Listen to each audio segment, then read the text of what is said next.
예, 우리가 개별 기업이 직면하는 수요 곡선에 대한 이야기까지 했었습니다. 중요한 것은 어, 우리가 지금부터 보려고 하는 개별 기업이 직면하는 수요 곡선이라고 하는 것은 지금까지 봤던 두 가지 수요 곡선과는 구분되는 특징이 있다는 것만 꼭 기억하셨으면 좋겠습니다. 우리가 지금까지 봤던 수요 곡선은 구매자들의 수요 곡선이 있었고요. 그 다음에 각각의 구매자들 개별 수요 곡선이라고 불렀습니다. 그 다음에 각각의 그 소비자들의 혹은 구매자들의 수요 곡선을 모두 더해서 시장 수요 곡선이라고 하는 것을 얻었다고 우리가 지난주에 잠깐 봤었죠. 여기에 등장하는 수요 곡선이라고 하는 것은 기업이 자신이 판매하는 제품에 대한 사람들의 수요를 간단하게 정리한 것입니다. 그래서 그걸 이제 우리가 개별 기업이 직면하는 수요 곡선이라고 부르고요. 중요한 것은 기업이 책정하는 가격과 시장 지배력을 갖고 있기 때문에 해당 제품의 수요량 사이의 관계를 이제 개별 기업이 직면하는 수요 곡선이라고 부릅니다. 당연히 기업이 책정하는 가격이 올라가면 올라갈수록 해당 제품에 대한 수요량은 떨어지겠죠. 그래서 개별 기업이 직면하는 수요 곡선과 시장 수요 곡선은 서로 다르지만 오늘 제가 같은 경우도 소개하겠습니다. 독점의 경우는 같다고 지난 시간에 이야기했었습니다. 우선 이제 간단하게 두 가지 극단적인 경우를 보려고 하는데 경쟁 시장에서 기업들이 그러니까 경쟁 기업들이겠죠. 경쟁 시장에 있는 기업들이 직면하는 수요 곡선은 어떻게 생겼고 두 번째로 독점 기업의 수요 곡선, 독점 기업이 직면하는 수요 곡선은 어떻게 생겼는지 한번 보도록 하겠습니다. 첫 번째 경우는 극단적인 경우 첫 번째 경우는 경쟁 기업이 직면하는 수요 곡선입니다. 우선 이 그림을 이제 이해하는 게 여러분들이 조금 어려울 수 있을 것 같아서 만약에 어떤 기업이 가격을 조금만 인상해도 판매량이 많이 줄어든다면 이 기업이 직면하는 수요 곡선은 어떻게 생겼을까를 한번 생각해 보죠. 가격을 조금만 인상해도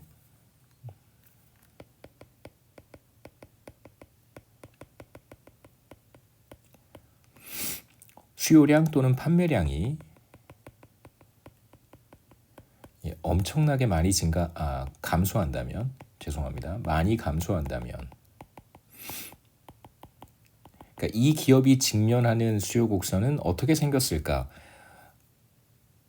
한번 생각해 보죠. 수요 곡선을 그려볼 텐데 여기가 가격이고 여기가 뭐 수요량, 판매량입니다. 가격을 조금만 인상해도 판매량이 크게 줄어든다면 어차피 수요 곡선은 우하향하게 그려야 될 테니까 뭐 두 가지 경우 생각해 볼 수 있겠죠. 이렇게 생겼거나 아니면 이렇게 생겼거나 가격을 조금만 인상해도 판매량 또는 수요량이 크게 줄어드는 경우는 바로 이 경우에 해당할 거예요. 한번 생각해 봅시다. 가격이 이 정도 수준이었었는데 P0라고 해보죠. 가격을 조금만 인상해요. 이 정도 인상해보죠. 그럼 붉은색의 경우에는 붉은색 수요 곡선의 경우에는 수요량이 많이 줄어들지 않습니다. 반면에 파란색의 경우에는 수요량이 여기까지 줄어들겠죠. 가격이 P0일 때 수요량이 Q0였다고 한다면 가격을 P1으로 조금 인상하면 수요량이 Q1까지 많이 줄어들겠죠. 반면에 만약에 수요 곡선이 붉은색과 같이 조금 가파르다면 수요량은 이 정도까지밖에 줄어들지 않습니다. 그러면 우리가 생각해 볼 수 있는 게 가격을 조금 인상했을 때 수요량이 크게 줄어드는 수요 곡선은 아마도 매우 완만한 기울기를 갖는 것이다 라고 얘기할 수 있겠죠. 조금 더 극단적으로 그려보겠습니다. 그렇다면 더 완만하게 이렇게 그려볼 수 있겠죠. 그래서 가격이 P0일 때 수요량은 Q0였었어요. 그런데 가격을 조금 인상해 보죠. P1으로 조금 인상해 보면 수요량은 가격 인상 폭과 비교했을 때 엄청나게 수요량이 많이 줄어든다는 걸 확인할 수 있습니다.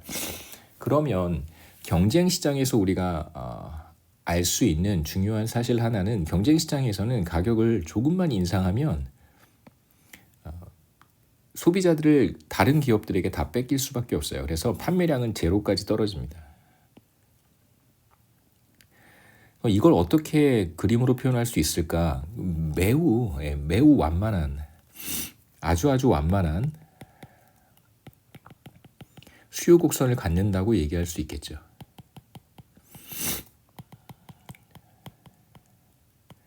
그래서 극단적인 형태가 될 것이고 그림에서와 같이 가로축에 평행한 이러한 수요 곡선을 갖게 됩니다. 가격을 조금만 인상하면 판매량이 제로로 떨어지기 때문에 수평선의 형태라고 생각하셔도 괜찮고 기울기가 아주 완만하다고 생각해도 괜찮습니다. 그래서 수요량이 제로까지 떨어지는 것이고요. 당연히 가격을 인하할 수는 없어요. 내가 인하할 여지가 있었다면 내가 가격을 떨어뜨려서 경쟁기업의 경우에는 제가 한번 설명한 적이 있는데 경쟁기업의 경우에는 내가 가격을 떨어뜨리면 많은 구매자들을 내가 독차지할 수 있겠죠. 그렇다면 그런 기회를 왜 다른 기업들을 활용하지 못했을까요?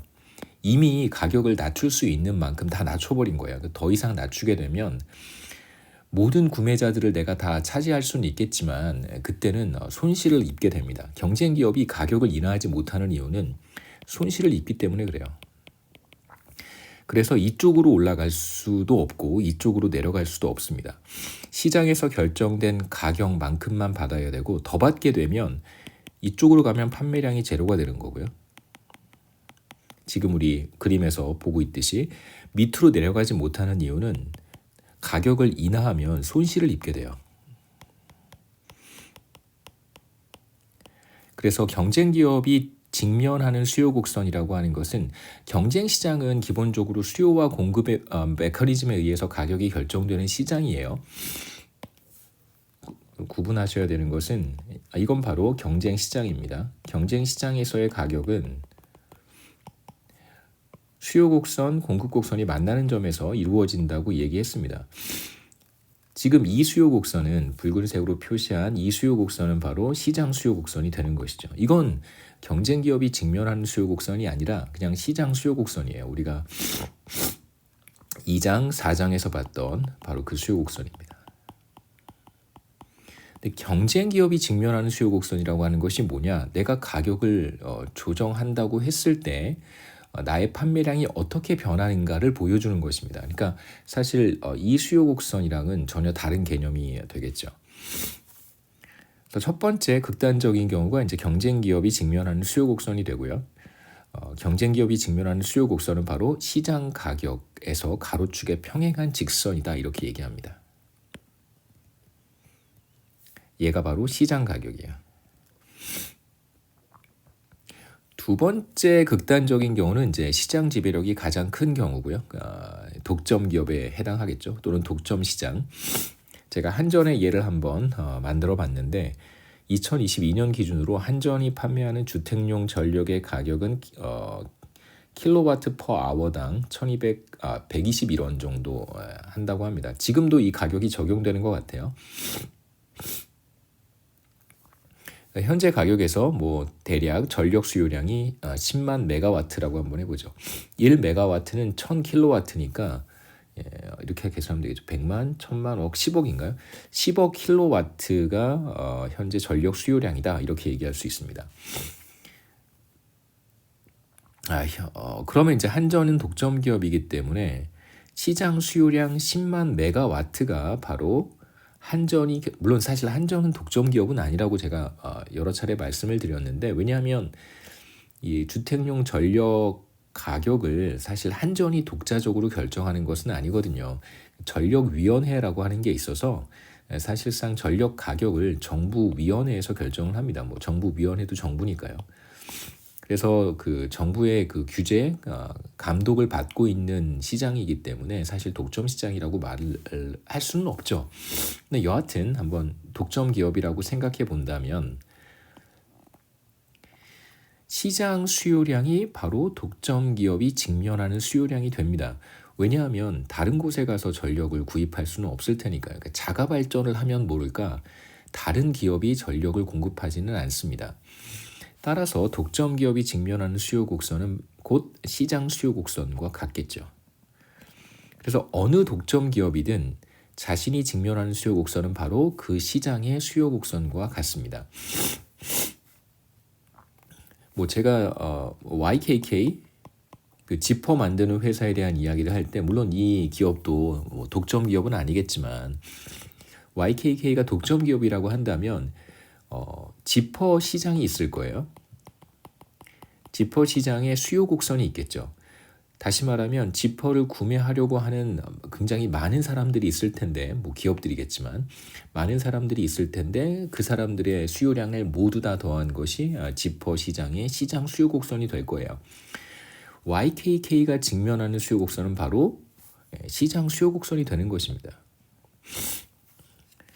중요한 사실은 독점 기업이라고 하더라도 우하향하는 수요 곡선을 갖습니다. 왜냐하면 독점 기업이라고 하더라도 가격을 인상하면 뭐 다른 데 가서 똑같은 걸 구입할 수는 없겠지만 YKK도 마찬가지고 다른 곳에 가서 전력을 구입할 수는 없잖아요. 자가 발전이 아니라면. 그래서 가격을 인상하게 되면 다른 곳으로 가지는 않지만 비싸서 적게 사는 일은 있겠죠. 소비량 또는 구매량을 당연히 줄이겠죠. 비싸니까. 따라서 독점 기업도 마찬가지로 우하향하는 수요 곡선을 갖게 됩니다. 무슨 뜻이냐면 이렇게 독점 기업이 직면하는 수요 곡선을 우하향하게 그린다는 뜻은 조금 전에 했던 얘기가 가격을 P0에서 P1으로 인상하면 구매량 또는 수요량이 줄어든다는 뜻입니다. 왜냐하면 말씀드렸듯이 경쟁 기업에게 뺏기는 일은 없어요. 경쟁 기업이라고 하는 것이 존재하지 않으니까 독점 시장에서는. 그렇지만 비싸서 소비량, 구매량을 줄이는 사람들은 많이 있을 거예요. 그렇기 때문에 구매량, 수요량이 줄어들 수밖에 없습니다. 그래서 독점 기업이 직면하는 수요 곡선은 곧 시장 수요 곡선과 같아요. 두 가지 좀 특별한 케이스를 순서대로 봤습니다. 첫 번째는 경쟁 기업이 직면하는 수요 곡선은 시장 가격에서 가로축에 평행한 직선과 같고요. 두 번째 독점 기업의 경우는 독점 기업이 직면하는 수요 곡선은 바로 독점 시장의 수요 곡선과 같다. 이렇게 얘기할 수 있습니다.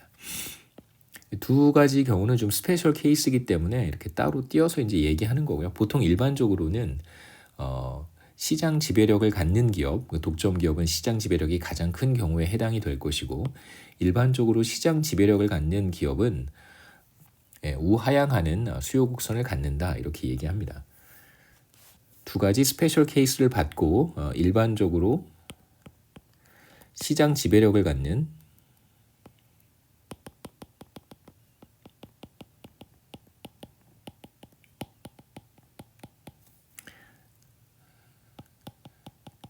기업은 우하향하는 수요 곡선을 직면하게 됩니다.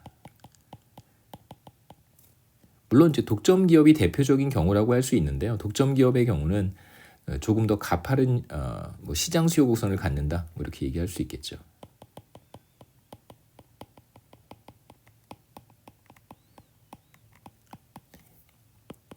이게 우리가 14장에서 일반적으로 이제 가정하는 중요한 성질입니다.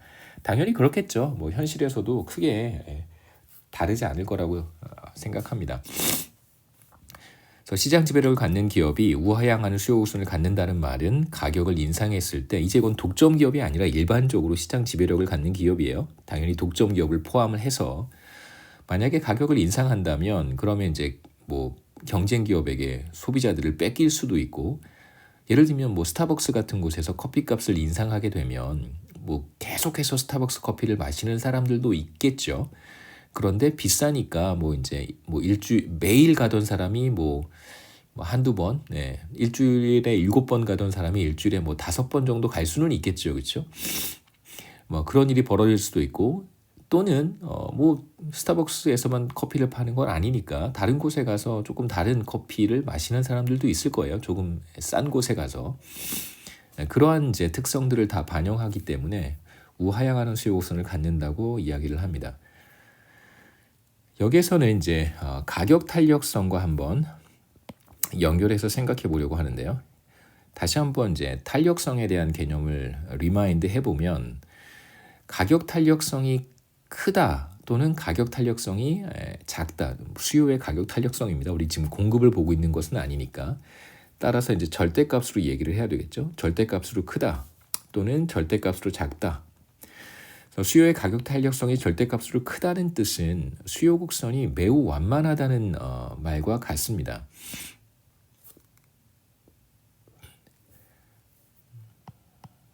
네, 여기 위에 있었네요.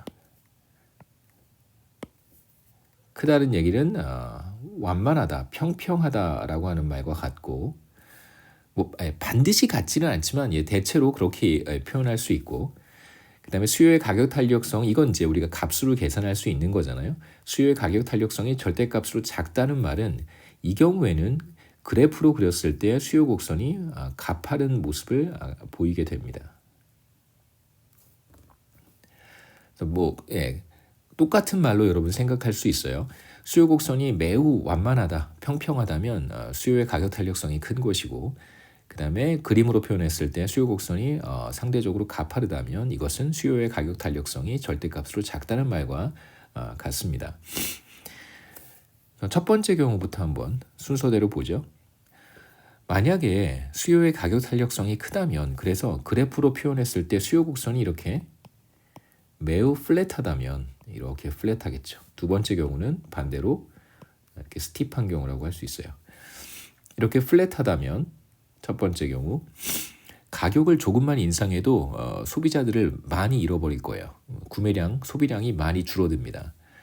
왜냐하면 소비자들에게 상당히 많은 그런 선택의 기회들이 있다고 볼 수 있겠죠. 선택의 폭이 넓거나 대체할 수 있는 다른 상품들이 많기 때문에 그런 것입니다.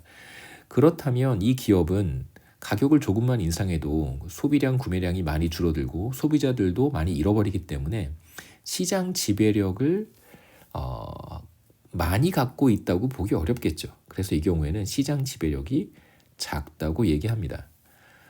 두 번째 경우는 정반대겠죠. 가격을 꽤 많이 인상해도 소비자들이 이 기업을 떠나지 않습니다. 그게 바로 수요의 가격 탄력성이 작다는 것이죠. 이렇게 가파른 형태를 취한다면 가격을 좀 많이 인상해도 구매량 또는 수요량이 많이 줄어들지는 않아요. 그래서 경쟁 상대가 별로 없기 때문에 소비자들이 갈 곳이 없는 것이죠. 그 소비량을 줄이긴 하지만 뭐 딱히 대체할 수 있는 상품이 많지 않기 때문에 계속해서 이 기업에 머무르면서 높은 가격을 지불하고 계속해서 구매한다고 생각할 수 있습니다. 그래서 이 경우에는 가격을 인상해도 소비자들을 많이 잃어버리지 않기 때문에 시장 지배력이 상대적으로 크다고 할 수 있겠죠. 그래서 수요 곡선의 형태,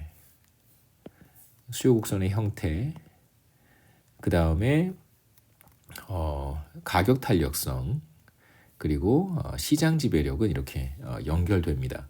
수요 곡선의 형태, 그 다음에 가격 탄력성, 그리고 시장 지배력이 밀접한 관련이 있다는 사실을 우리가 쉽게 확인할 수 있죠. 그림으로 표현해 보면 첫 번째 봤던 것이 기업이 직면하는 수요 곡선입니다. 또는 뭐 줄여서 기업 수요 곡선이라고도 하는데, 또 기업 수요 곡선이라고 하면 저는 개인적으로 이 표현이 좀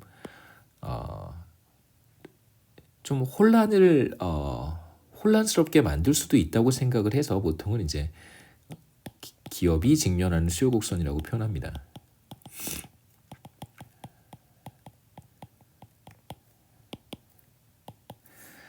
그래서 첫 번째 봤던 것이 완만한, 상대적으로 지금 두 개의 수요 곡선을 비교하는 것이니까 상대적으로 완만한 경우, 이렇다면 우리가 수요의 가격 탄력성은 그냥 물결 표시로 하죠. 비슷한 말이다.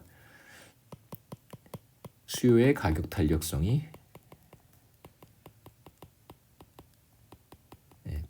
크다고 얘기하고요. 그리고 그렇기 때문에 시장 지배력은 작다 이렇게 얘기할 수 있겠죠. 상대적으로. 반대로 완만한 경우는 어떨까? 가파른 경우는 어떨까? 이렇다면 수요의 가격 탄력성은 작은 거고요.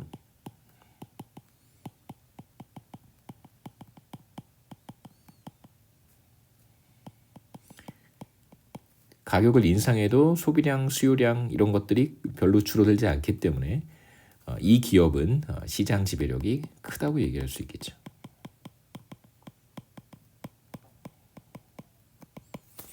이렇게 이제 간단하게 한번 정리해 볼 수 있습니다. 지금부터는 우하향하는 수요 곡선을 직면하는 시장 지배력을 갖는 기업이 어떻게 생산량을 결정하고 어떻게 가격을 결정하는지를 이제 보려고 하는데, 중요한 것은 그 의사결정 문제를 해결하기 위해서 반드시 우리가 알아야 되는 정보가 하나 있습니다. 물론 두 개의 정보가 필요하죠. 그 중에 상대적으로 더 중요한 것이 바로 한계의 수입입니다. 두 번째 알아야 되는 정보는 바로 한계 비용이에요. 그래서 여기서는 이제 한계 수입 곡선에 대해서 보려고 하는데, 한계 수입을 그림으로 표현한 것이 곡선이죠, 그렇죠?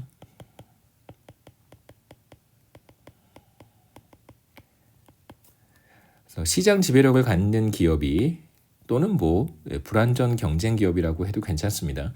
시장 지배력을 갖는 기업이 가격을 책정할 때 반드시 자신이 직면하는 수요 곡선을 보고 결정을 해야 돼요. 그냥 아무거나 찍으면 안 되겠죠. 그리고 실제로 자신이 직면하는 수요 곡선을 알고 있다고 전제합니다.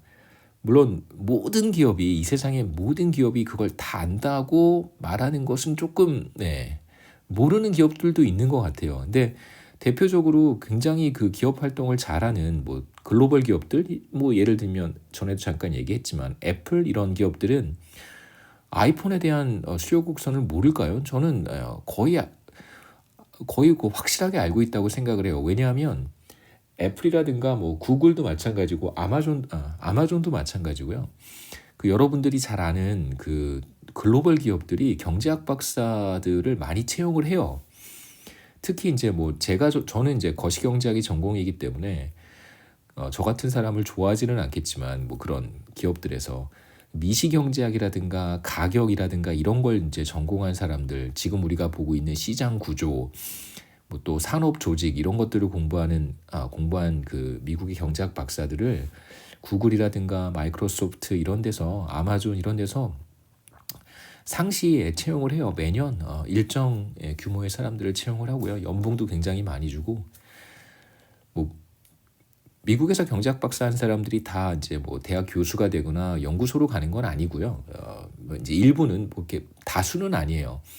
소수가 이제 이렇게 인더스트리로 가는 경우들이 있습니다. 여하튼 말씀드리고 싶은 것은 당연히 우리 같은 사람들은 이제 수요 곡선 같은 것들도 한번 계산해보고 이제 추정한다고 얘기합니다. 이제 기업에서 데이터 같은 것들을 제공해 주겠죠. 구글이나 애플이나 데이터를 제공해 주고 그 데이터를 분석해 보면 아이폰의 가격이 얼마일 때 더메스틱하게 몇 개가 팔렸고 글로벌하게는 몇 개가 팔렸고, 이렇게 미국 시장에서 몇 개가 팔렸고 한국 시장에서 몇 개가 팔렸고, 이렇게 우리가 충분히 추정해 볼 수 있습니다. 그래서 기업은 이러한 수요 곡선을 직접 관찰을 하고요. 이 수요 곡선 상에서 한점을 잘 찍어서 이윤을 극대화하겠죠. 그래서 이렇게 수요 곡선이 주어져 있다면 이제 기업이 직면하는 수요 곡선이겠죠. 그러면 여기서 어느 한 점을 찍는 거예요. 이렇게 이 점을 잘 찍으면, 이 점을 찍거나 A를 찍거나 B를 찍거나 한 점을 잘 찍어서 자신의 이윤을 극대화하는 것입니다. 어떻게 이렇게 하는 것인지에 대한 이야기는 이제 14장 후반부에서 우리가 볼 거예요. 불안전 경쟁 기업은 중요한 그 상충 관계를 갖습니다. 두 마리 토끼를 잡기가 어렵다는 뜻이죠. 어떤 상충 관계냐면, 전에도 잠깐 얘기했지만 가격을 높이게 되면 당연히 많이 못 팔아요. 저조한 판매량. 반면에 가격을 낮추면 많이 팔 수 있는데 가격을 낮추기 때문에 문제가 뭐냐면 이윤이 잠식될 수 있습니다. 그 개당 가격이 너무 낮으면 이게 이윤을 그렇게 크게 얻지 못할 수도 있어요. 그래서 이 두 가지 트레이드오프 또는 상충 관계를 갖게 됩니다. 그래서 가격을 높이게 되면 개당 수입 하나 팔았을 때 많은 돈을 벌 수는 있겠지만 많이 못 팔고요. 반대로 가격을 지나치게 낮추면 많이 팔 수는 있겠지만 일종의 박리담회라고 할 수 있는데 이 박리담회도 이게 좀 남아야 이게 이윤이 좀 높아지지 너무 마진이 너무 작으면 돈을 많이 못 벌겠죠. 그래서 어떤 점을 선택해야 될까? 다시 말하면 이게 A라고 하는 점이 바로 아까 제가 그렸던 수요 곡선에서 이 점이 A에 해당할 거고요. 그 다음에 B는 요 점이 B에 해당하겠죠. 높은 가격, 저조한 판매량을 선택할 것이냐, 낮은 가격, 많은 판매량을 선택할 것이냐, 그런 문제가 있다는 것입니다. 물론 이게 어디 사이에서 선택하겠죠, 그렇죠? A와 B 사이에 가장 좋은 점이 있어요. 이 가장 좋은 점을 어떻게 선택하는가? 이 선택의 문제를 우리가 해결하기 위해서는 반드시 한계 수입과 한계 비용을 알고 있어야 됩니다. 답은 한계 수입과 한계 비용이 있습니다. 우선 이제 간단한 이그젬플을 통해서 어떻게 이윤 극대화 문제를 해결할 수 있는지 보겠습니다. 클리프의 예를 한번 보죠. 자동차 딜러고요. 일주일 동안 매 주마다 가격을 조금 다르게 책정을 해봤더니 판매량이 변한다는 사실을 확인을 했습니다. 그래서 자동차 가격을 한 대당 23,000달러를 받기로 한 경우에 일주일 동안 2대를 판매할 수 있었고요. 그 다음에 또 어떤 주에는 가격을 22,000달러로 책정을 했더니 조금 낮춘 거죠. 일주일 동안 3대를 판매했어요. 그 다음에 가격을 어떤 주는 더 낮췄더니 4대를 판매했고요. 또 어떤 주에는 가격을 좀 올렸어요. 24,000달러로. 그랬더니 겨우 한 대를 팔았습니다. 그래서 이걸 이제 간단하게 표로 정리를 해보면 클리프가 책정한 자동차 가격이 바로 이거고요. 그러니까 시장 지배력을 갖기 때문에 가격을 자기가 이제 조정하는 것이죠. 그때 몇 대를 팔았는지 우리가 이야기를 했습니다. 24,000달러일 때는 한 대를 팔았고요. 일주일 동안 그 다음에 23,000달러일 때는 2대, 22,000달러일 때는 3대, 21,000달러일 때는 4대. 당연히 가격을 낮추면 판매량이 늘어나는 거고요. 반대로 가격을 인상하면 수요량은 줄어들겠죠. 바로 이게 시장 지배력을 갖는, 그러니까 자신이 판매하는 제품에 대한 가격을 자기가 책정할 수 있는 어느 정도의 능력이 있는 거잖아요. 그런 기업이 직면하는 바로 수요 곡선입니다. 이 표를 이제 그림으로 제가 그릴 텐데 이게 바로 수요 곡선이에요. 가격과 판매량 또는 수요량 사이의 관계를 보여주는 것이기 때문에 그렇죠. 조심하셔야 되는 것은 지금 이 표는 자동차 수요 곡선이 아닙니다. 그러니까 자동차 가격이 얼마일 때 사람들이 얼마를 몇 대의 자동차를 구입할 것인가를 보여주는 표가 아니고요. 이거는 클리프가 직면하는 자신이 판매하는 자동차에 대한 수요 곡선이에요. 이 둘을 여러분 잘 구분하셔야 됩니다. 다시 말씀드리면 이건 자동차 시장의 수요 곡선도 아니고요. 어떤 특정한 구매자가 24,000달러면 내가 한 대를 사겠다. 어떤 소비자가 23,000달러면 내가 2대를 사겠다. 이런 의미도 아닙니다. 이건 클리프가 23,000달러로 가격을 책정했더니 자신이 판매하는 자동차들 가운데 2대를 팔았다. 이 뜻입니다. 그래서 구분하셔서 개별 수요 곡선 1번, 개별 수요 곡선. 내가 휘발유를 얼마나 구입할 것인가. 그 다음에 시장 수요 곡선. 그걸 다 더한 거. 그 다음에 세 번째 지금 우리가 보고 있는 것이 중요해서 별표를 치는 게 아니고요. 세 번째 우리가 보고 있는 것은 바로 기업이 직면하는 수요 곡선입니다.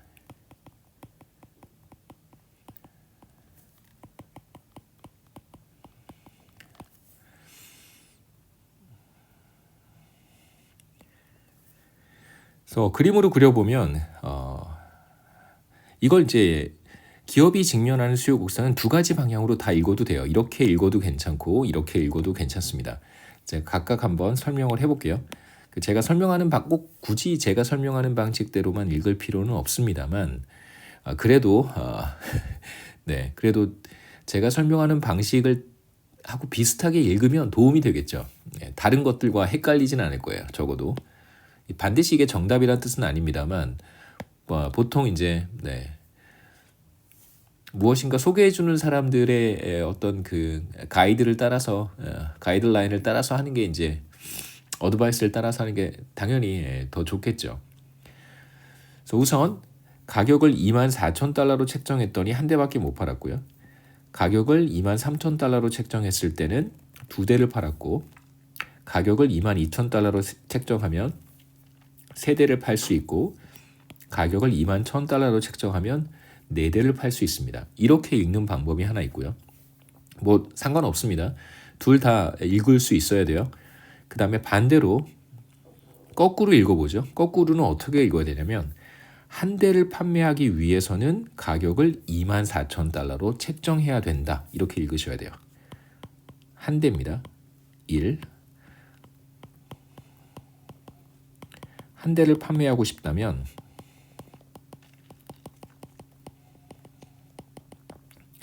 가격을 24,000달러로 책정해야 한다. 이렇게 읽어야 돼요. 이게 도움이 됩니다. 그러니까 세로축 가격부터 읽으면 가격을 24,000달러로 책정하면 한 대를 판다. 이렇게 이제 읽는 거고요. 거꾸로 수량에서 시작하면 한 대를 판매하고 싶다면 가격을 24,000달러로 책정해야 된다. 이렇게 읽어야 됩니다. 그래서 여기에 이제 수량이 오겠죠. 두 대를 판매하고 싶다면 가격을 23,000달러로 책정해야 한다. 그 다음에 세 대를 판매하고 싶다면 가격을 22,000달러로 책정해야 된다. 네 대를 판매하고 싶다면 가격을 21,000달러로 책정해야 된다. 이 뜻입니다. 그래서 클리프가 직면하는 수요 곡선은 그림에서와 같이 우하향하겠죠.